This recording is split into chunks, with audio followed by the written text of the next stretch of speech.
국민의힘 이제 후보 이 두 분 김문수, 한동훈 이분이 이제 결국은 한덕수 권한대행이 이제 또 출마를 할 거기 때문에 단일화가 이제 남아 있습니다. 그 과정. 그래서 이제 민주당이 이걸 굉장히 좀 비판을 하고 있어요. 김문수, 한동훈 중 누가 결선을 통과한들 대선 무대에서 볼 수 있을지 장담할 수 없다. 그래서 이거를 한덕수와 아이들 이런 식으로 표현을 써서 비판을 했습니다. 멀쩡한 후보 하나 낼 능력이 없다면 차라리 대선 포기 선언을 하라. 또 국힘을 맹공하기도 했는데 국민의힘 그 지도부는 그 단일화를 공식화했습니다. 자, 우리 당 후보끼리 경쟁에 한 분이 결정되면 더 큰 집을 짓기 위해 단일화 경선을 하겠다. 그런데 이 와중에 이낙연 세밀의 민주당 상임 고문이 출마 선언을 했죠. 그런 가운데 한덕수 대행과의 연대설이 이제 불거졌습니다. 방송에서 가능성은 반반이라고 했는데 이제 정치적 고향인 광주 전남 정치권을 중심으로 거친 비난이 쏟아졌습니다. 강기정 시장은 내란 세력과의 거래가 있을 수 있는 일이냐? 김원희 의원은 제정신인가? 이런 이제 비판까지 했습니다. 자, 김준우 대변인, 이준우 대변인, 예. 또 어떻게 보세요? 이 논란, 이낙연 포함해서. 저는 이낙연 후보가 대선 출마를 한 거에 대해서는 본인이 가지고 있는 이제 기반이 호남입니다. 실제로 상당히 의미가 있다고 보는 게 지난 대선 민주당 경선에서요. 호남에서는 이낙연 후보가 이재명 후보를 이겼었습니다. 그때 전체 광주, 전남 전부 다 합쳐서 3%포인트 정도 앞섰거든요. 서울에서도 호남표를 분류를 하면은 서울 서남부 이제 또 경기도 남부 쪽에 있는 호남표가 상당히 이제 이낙연 후보도 많이 갔다 그러더라고요. 서울에서는 전체적으로 좀 졌지만 그래서 호남에서 가지고 영향력이 있고 그 정통 민주당 이제 상징적인 인물 이제 이런 게 있기 때문에 아마 이낙연 후보가 많이 나온다 그러면은 나와서 단일화에 이제 합류를 한다 그러면은 호남표 상당 부분, 그러니까 지금의 이재명은 사당화된 민주당이고 옛날 과거의 정통성 있는 민주당이 아니다라고 생각하는 호남 표심이 있습니다. 그 표심을 이낙연 후보가 안고 빅텐트에 들어온다면 상당히 이제 이재명 후보 입장에서는 이제 데미지를 입을 수 있는 거죠. 또 이분이 가지고 있는 게 PK에서도 한 10에서 15%가 호남 이제 분이 계시거든요. 거기서 제가 보기에는 상당 부분을 가져올 수 있을 거다. 그래서 이낙연 후보가 들어온 거는 빅텐트에서 중요한 기둥이 하나 될 것이고요. 어제 그저께인가 한길 리서치에서 발표한 이제 여론조사 결과가 있습니다. 거기에 3,000명을 유권자 대상 3,000명을 조사한 건데 거기에 보면 이제 범보수 4명. 그러니까 국민의힘 후보 한덕수, 유승민, 이준석 이 4명이 합하면요. 그 지지율이 이재명은 42% 했는데 4명을 더하면 41%예요. 고작 1%포인트밖에 차이 안 나요. 이런 식으로 범보수가 뭉치면 이재명과 굉장히 깻잎 차이로 아주 박빙 승부가 되기 때문에 그래서 민주당에서는 한덕수 대해서 계속 공격할 수밖에 없는 거고 제일 두렵고 까다로운 경쟁자가 될 수밖에 없는 거죠. 그래서 우리가 이기기 위해서는 범보수 빅텐트는 불가피하다 그래 봅니다. 참 안타깝습니다.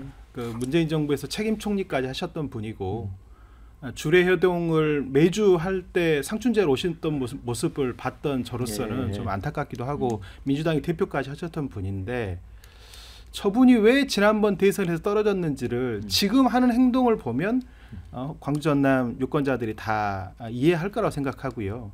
민영배 후보에게 지난 총선 때 그냥 완패를 했거든요. 그 정도 이제 레벨도 견줄 수가 없는 정도로 정치적 위상이 격화된 상태다. 자기가 사선했던 지역구도 출마를 못하고 옆 지역구, 옆 지역에 와서 출마를 했음에도 불구하고 아무런 메시지도 주지 못했던, 감동도 주지 못했던 분이기 때문에 그 분이 차라리 홍준표 저는 후보가 참 깔끔하고 멋있는 것 같아요. 그러니까 정치적인 한계를 인정하고 깔끔하게 퇴장을 하는 그 정치적 후배들을 위해서도 본인이 몸담았던 우물에 침 뱉고 거기다 구정물 갖다 뿌리고 다음 세대를 위해서 정치를 하는 게 아니라 본인만을 위해서 정치하는 모습들을 저렇게 정말 마지막에 추하게 보여지는 모습이 저는 굉장히 안타깝고 그렇지만 국민들이 냉정하게 평가하고 광주 전남에서도 어떠한 미풍도 저는 일으키지 못할 거라 생각하기 때문에 정치 브로커하지 마시라. 그냥 완벽하게 본인의 그동안의 삶을 잘 정치적 삶을 정리하고 퇴장하는 것도 한국 정치의 발전을 위해서 바람직하다고 생각하고 이번 기회에 저는 정말 마지막까지 정말 안 좋은 모습들을 더 보여서 좋아했던 많은 분들에게 안타까운 그런 마음들을 갖지 않게끔 그렇게 했으면 하는 바람입니다. 지금 이재명 대표가 이제 중도 보수 인사들 만나기도 하고 네. 많이 끌어들이잖아요. 네. 그러면 정말 대선을 위해서라면 이낙연 후보도 이렇게 말려야 되는 거 아니에요? 주로 계속 만나고 이렇게 접촉하고 했던 거로 저는 알고 있는데 거기 이제 비서실장 하셨던 분이나 어떻게 보면 총괄 선대본부장 하셨던 이병훈 전 의원 이런 분들이 지금 비판하는 글도 올리시고 지금 그러고 있는 상황인데 본인 스스로가 지금 마음을 정리를 못 하시는 것 같아요. 그러니까 이제 신낙계죠. 이병훈 전 의원은 국민에 대한 도리가 아니다 이런 비판을 했네요. 자, 어떻게 보세요? 이 지금 한덕수 대행하고의 단일화도 남아 있고 여기에 이제 이낙연 전 총리 이제 출마까지 한다고 하니까 이게 어떤 영향을 줄 것 같습니까? 저는 이낙연 전 총리 그리고 한덕수 권한 대행 그리고 국민의힘 후보가 한 대로 엮이면 그것은 진짜 말 그대로 태풍이 될 거라고 봅니다. 왜냐하면 지금 말씀하신 것처럼 이낙연 전 총리가 민주당에 있다가 나오신 분 아니겠습니까? 네. 나왔는데도 불구하고 이재명 후보를 지지하지 않는다. 이거는 민주당 지지자들한테 굉장히 큰 영향을 미칠 거예요. 게다가 최근에 그 전남 담양군수였죠. 거기서 조국혁신당한테 민주당이 뺏겼습니다. 네. 이미 호남에서도 민주당에 대한 일종의 의심 섞인 눈초리가 존재합니다. 거기에다가 한덕수 총리도 호남 분이시고 이렇게 하다 보면은 결국에는 엄청난 태풍이 될 것이다라고 보고요. 전 부원장님 말씀하신 것처럼 뭐 이재명 대표가 왜 이낙연 전 총리를 안 만나는지 모르겠어요. 그러니까 제가 보기에 이재명 대표는 지금 중도 보수 인사들 뭐 만난다고 홍보하지 않습니까? 그거는 자기한테 거센 비판을 안 했던 분들을 주로 만나는 겁니다. 그런데 지금 이재명 대표가 피고인이 된 가장 큰 이유가 뭡니까? 대장동 아니겠습니까? 그 대장동 의혹을 처음으로 꺼냈던 이낙연 전 총리만큼은 내가 못 만나겠다. 이 사람만큼은 내가 배제하고 가겠다. 이러한 뒤끝이 지금까지도 발현되고 있는 겁니다. 이런 분이 지도자 되잖아요. 이런 분이 대통령 되잖아요. 대한민국은 진짜 피해로 물들 겁니다. 정치 보복이 엄청나질 겁니다. 이거에 대해서 좀 분명히 국민들께서 인지하실 거라고 보고 그리고 민주당이 지금 한덕수 권한대행과 국민의힘의 단일화 시도를 비판할 자격이 있습니까? 노무현 정몽준 단일화 했던 게 민주당 아닙니까? 네. 문재인 후보도 2012년 대선에서 안철수 당시 후보와 단일화 시도했던 거 아니겠습니까? 민주당이야말로 진짜 단일화에 목맸었던 정당인데 그것을 국민의힘을 향해서 이렇게 비판한다? 이거는 어불성설이고 자가당착이죠. 그러니까 한동훈 후보가 그 단일화에 대한 의지를 강력하게 밝히시면 될 것 같아요. 저는 이런 말씀 좀 드리고 싶어요. 탄핵의 강을 건너서 만난 사람이 한덕수다? 이 과연 국민들께서 이해하실 수 있을까? 한덕수 권한대행이 이 12.3 비상계엄 내란 사태와 정말 아무 관련이 없습니까? 한덕수 권한대행이 지난 실패한 윤석열 정부의 3년 동안 혼자 총리하면서 그 실패에 대한 모든 책임에 대해서 진짜 책임 없습니까?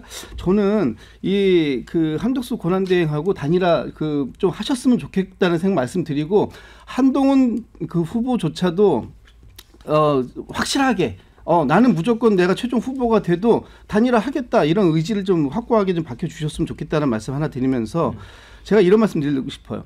지금 그 국민의힘이 빅텐트, 뭐 빅텐트를 넘어서 요즘은 그랜드 텐트라는 얘기 하더라고요. 예. 텐트 크게 치고 식당 크면은 사람들 많이 찾아갑니까? 텐트의 크기가 중요한 게 아니고 그 텐트 안에 모이는 사람들, 그 텐트를 치는 집이 밥집이어야 사람들이 모여가는 거예요. 그런데 그 집에 밥맛이 없는데 그 식당 크다고 거기 사람들이 가겠습니까? 아무도 안 간다라는 거. 지금 이낙연, 한덕수, 이준석 안 한다고 하는데 자꾸만 얘기하고 유승민 출마 선언도 안 하시잖아요. 그리고 지금 국민의힘의 내부에 계신 분 아니에요? 당 밖에 있는 분도 아니 당내 인사에서 출마도 안 하신 분을 갖다가 그 텐트 안에 불러놓으면 그게 빅텐트 됩니까? 저는 이런 식으로 이 국민을 기망하는 이런 자세가 지금 국민의힘이 아무리 경선을 해도 이 경선에 대한 컨벤션 효과가 안 나오는 이유다. 제가 한 말씀을 드릴게요. 이렇게. 자, 빅텐트가 국민을 기망하는 행위다 이렇게 비판을 하셨고 그런데 박지원 의원이 이제 정치 고수잖아요. 이낙연 후보가 합류하면 찢어진 텐트가 된다고 했거든요. 이준 대변인. 그게 무슨 뜻일까요? 찢어진 텐트가 된다. 본인이 이제 이낙연 후보가 가지고 있는 호남에 대한 표심을 인정하는 것을 역설적으로 보여준다고 생각을 해요. 이낙연 후보가 가게 되면 어쨌든 호남에서 표를 가져갈 건데 거기에 대해서 좋게 얘기할 수 없는 거고 인신공격성에 대해서 뭔가 빅텐트에 합류하지 못하는 그런 걸 좀 바라는 거 아니겠습니까? 그리고 지금 방금 말씀하신 우리 빅텐트가 국민의힘 범보수의 빅텐트가 아마 또 두려운 모양이에요. 저렇게 빅텐트에 대해서 굉장히 뭐 식당 큰 식당 차리면 손님이 오니 안 오니 이제 식당 영업은요. 예. 먼저 이재명 후보의 식당 먼저 잘 되길 좀 먼저 집중하시면 좋겠다 생각이 좀 들고요. 탄핵의 강 아까 자꾸 말씀하시는데 탄핵은요 이미 종결된 과거의 일입니다. 네. 계엄도 끝났고 해제됐고요. 헌재에서 윤석열 전 대통령도 탄핵 소추안에 인용을 했었고요. 지금 대선은 과거가 아니라 미래입니다. 우리의 운명을 결정한 일이거든요. 우리가 이제 시장주의 미국과 함께 유럽 선진국가 시장 자유민주주의 국가와 함께 번영을 나아가느냐 아니면 여기서 지금 그 중국으로 같이 넘어가서 중국과 손잡고 그런 이제 자유시장 국가들과 맞서 싸우느냐 이런 이제 갈림길에 서 있는 그 미래 선택의 순간인데 자꾸 과거로 얘기하는 것은 민주당에서 원하겠죠. 과거의 프레임을 가지고 미래를 결정하는 걸 원하겠지만 현명하신 국민들은 우리 미래 운명을 결정할 일 중국이 우리나라에 자꾸 다 땅을 산다든가 일자리를 가져간다든가 복지 혜택을 누린다든가 이런 것에 그래서 굉장히 우리 경계를 하고 있는 여론도 많단 말이에요. 그러다 보니까 아까 본보수 여론조사하면 이재명 후보와 1%포인트밖에 차이 안 나는 게 무슨 의미겠습니까? 본격적인 대선에 들어가면 아마 이게 역전돼서 큰 방향이 그 여론조사 결과 좀 주셨으면 좋겠다는 생각이 들고 28에 그동안 나온 많은 여론조사가 이재명 후보를 45에서 50 넘는 그 숫자를 계속적으로 유지하고 국민의힘의 그 지금 대선에 출마한 여러분들 한덕수 권한대행까지 넣어도 지금 절반도 안 되는 그 숫자가 지금 말해주고 있는 부분을 좀 잘 이해하셨으면 좋겠다는 생각하고 또 여전히 지금 끝나지 않은 내란 이 상황에 대한 국민들의 평가 또 이걸 종식시켜야 된다라는 요구 그러니까 결론은 지켜보시자고요. 6월 3일 날 어느 쪽에 국민들께서 손을 들어주실지 보면 될 건데 지금 저희가 볼 때 왜 국민의힘이 안타까운 거예요. 이 탄핵의 강에서 건너질 못하고 거기서 계속해서 허우적대고 있는 모습이 옆에서 같이 정치를 하는 민주당 입장에서 봐도 저건 아니지. 저렇게 됐을 때 한쪽이 건강해지지 못하는 모습을 보면 그 모습이 결국은 우리에게도 전이가 될까 봐 같이 건강해지자고 말씀을 드리고 있는 건데 그 부분에 대해서 받아들이지 못하시겠다라고 한다면 뭐 그건 뭐 어쩔 수 없죠. 그건 국민들께서 평가하시겠죠. 네, 자 이제 마무리 짓고 2부에서 토론 이어가도록 하겠는데요. 이준우 대변인 이야기한 그 여론조사는 한국리서치가 한 건데 KBS가 의뢰한 것 같죠? 네, 맞습니다. 이재명 후보가 42%, 김동연, 김경수 각각 1%, 그 다음에 이제 범보수가 40% 나왔습니다. 그걸 인용하신 것 같습니다.